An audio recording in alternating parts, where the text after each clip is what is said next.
The passage of Exodus 12:35 through 42 is just rich in recovery.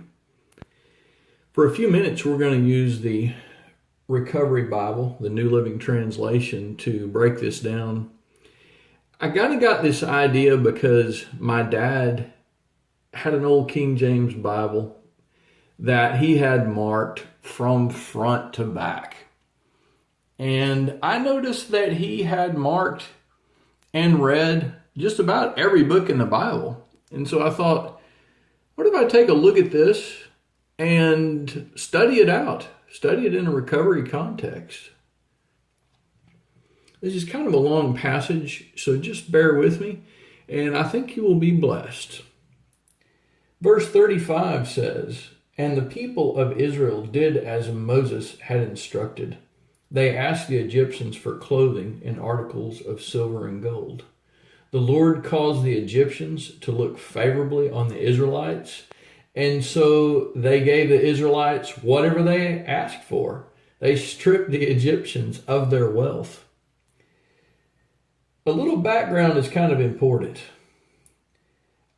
Hundreds of years prior, Jacob and his descendants, which numbered somewhere from the mid-60s to the mid-70s, wound up settling in Egypt. Joseph was second in command there. And hundreds of years later, there was a really big crowd of Israelites. But what had happened is a new Pharaoh had come into power, and he did not have regard for the Hebrew nation. And so he put them to work. And he said, man, if we don't get control of these people, they're going to take over. It's interesting, though, as God brought the Israelites out of Egypt, they plundered the Egyptians. The Egyptians were wanting to get them out.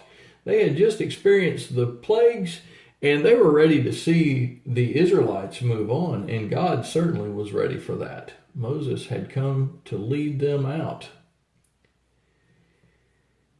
Verse 37, "That night the people of Israel left Ramses and started for Sukkos.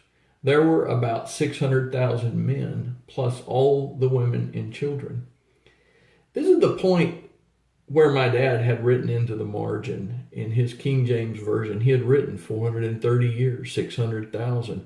So this group of people had gone from roughly 65 to 75 all the way to 600,000. That's not including the women and children.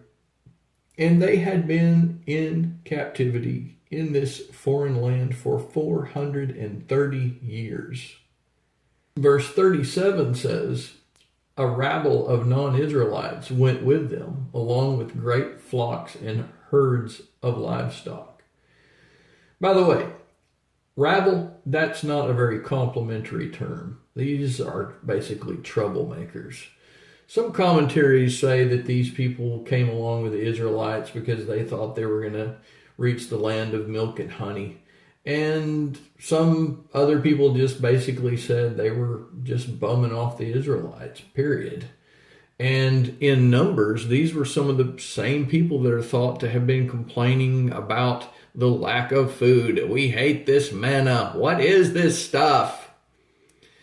They wanted fish. They wanted the melons. The thing that they forgot was that they had been in hard labor with the Egyptians. Isn't that just like us, those of us in recovery? We get to a new place and somehow we wish for the good old days, which weren't really all that good. Verse 39, "For bread they baked flat cakes from the dough without yeast they had brought from Egypt. It was made without yeast because the people were driven out of Egypt in such a hurry that they had no time to prepare the bread or food."